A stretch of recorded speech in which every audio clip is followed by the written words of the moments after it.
I can't wait. Tonight is the night that Jake Paul gets knocked out. When it's starting, I can't wait. The hype was worth it. Oh wait, I just have to go to the bathroom. I'm sure it won't end that shortly. Surely not. 1 minute, 37 seconds later. And it's over? I paid $19.99 for a 1 minute fight? No!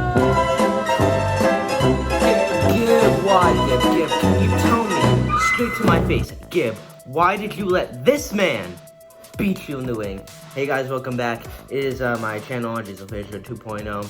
And in today's video, I'm talking about Gib versus Jake Paul and the upcoming Gib versus KSI fight, which I'm so hyped for. I know this is a bit of a detour from most of the other videos I do, which is Broadway videos and musicals, but in today's video, I just felt like I had to give my topic because so many Jake Paul fans and stans who are literally like 5-year-olds are chanting about how KSI is going to lose to Jake Paul. And to you, I say, you're probably wrong. See what I did there? Comedy. So, as you guys know, on Thursday, January 30th or 31st, whatever it was, we had Jake Paul versus Isan Gib, whatever you call it, Gib. I call him Gib. Much respect to Gib. I thought he fought admirably. Well, not really, because, you know, he was squatting like a crab the entire time, and there was a meme of him crouching like a crab and just dancing. It was pretty funny. However, we are gonna get KSI versus Jake, and you know, I feel like Gib did not keep composure. He came out very strong, and he definitely wasn't a match for Jake. And here's the thing about Jake Paul. I'm gonna say this, and I don't like saying this, but Jake Paul is the best boxer in the YouTube scene.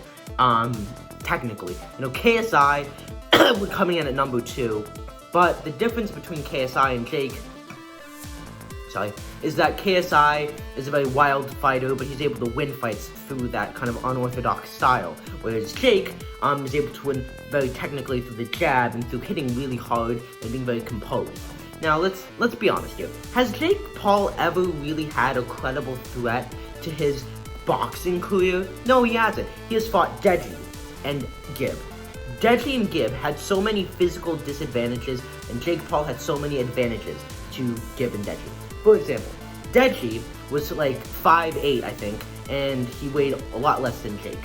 Whereas Jake was like, I think Jake is 6 feet tall, I think, 6'1", something like that, and he weighs like somewhere in the 90s.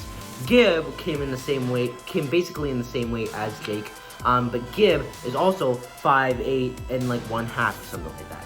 So with both fights, Jake had the weight advantage, the height advantage, and the height advantage is so key as to why Jake has won. He's able to use, especially with Gib, he was able to really go for that head. It was right there in front of him, you know, as he had the longer reach. Like, Gib's reach was 70, and Jake's reach was 76. I mean, Jake is not fighting people who are worthy of fighting him. He's fighting people that he could easily beat. Like, I thought Gib was gonna be a credible threat, but when I realized that, you know, come fighting, I was like, Gib kind of isn't that much of a threat to Jake. Let's be honest, he wasn't.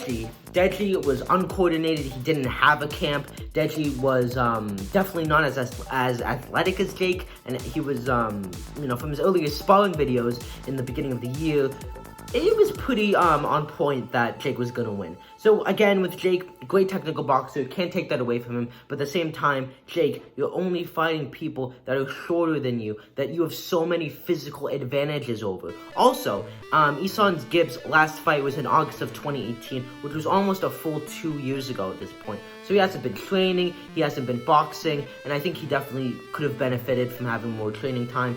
Also, this was his pro debut. He, first fight with no headgear, 10-ounce glove, someone's getting knocked out. That Eddie Hearn reference. Love the guy though. I don't know him personally, but he seems like a cool guy. Anyways, I think if Gib had fought in the 10-ounce gloves, no headgear fight before Jake, I think he would have performed way better, and I think he might have been able to win, because he would have known, wow, these are a lot different from 15-ounce gloves, headgear, I need to be smarter and not go into the jabs as much. And I think that Gib could have won this, but I think he just clearly wasn't in the best shape.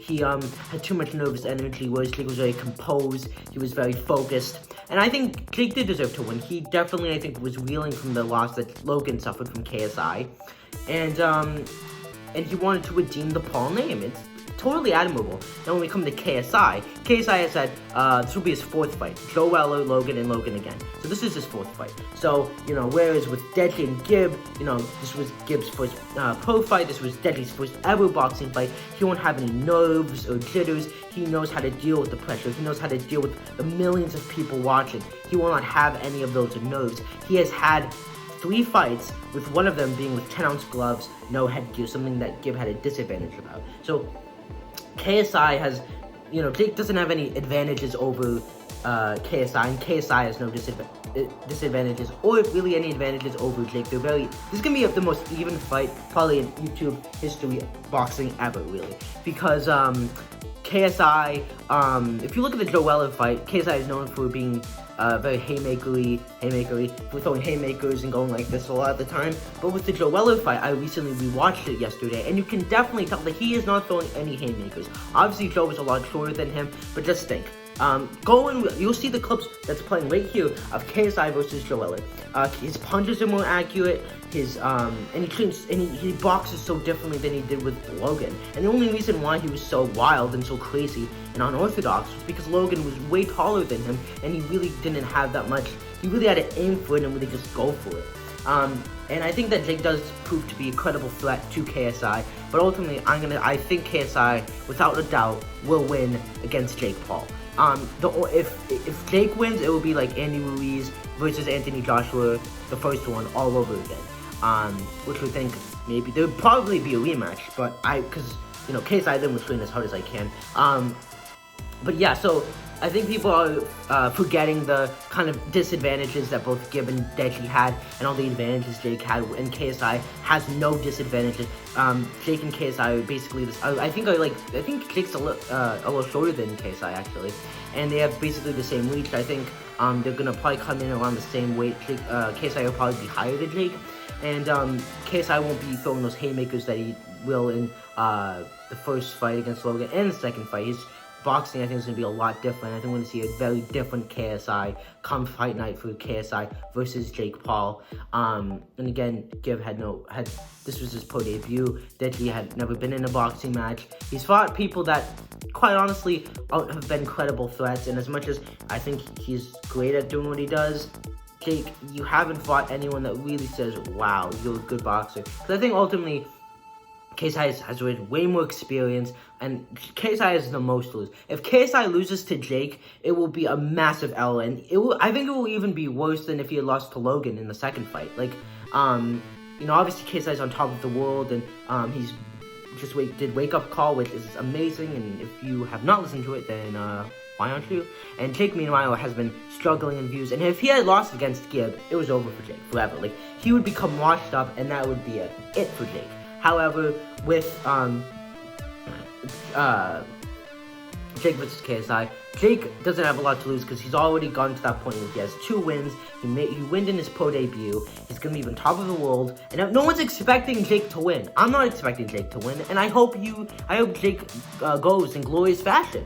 I hope he does because he really just needs to be knocked out. But anyways, I think KSI is the one to do it. And it is fitting in a way that KSI is the one to finish off the Paul legacy, the Paul name, the Paul family. It's going to be an epic fight. Antonio Brown versus Logan Paul, I want to see that. I really want Logan to win. I like Logan, I like Jake. I don't really like Jake. I like Logan, I like, KSI and Deji. I like all of them. I subscribe to all of their channels. And Logan's content has been so good recently, and his vlogs are shorter, but I think they have a lot better quality to them, and they're better edited, and they're the best vlogs he's ever done, quite honestly, ever. And I think that he deserves this W. He deserves to win against Antonio Brown. That's my thoughts on KSI versus Jake.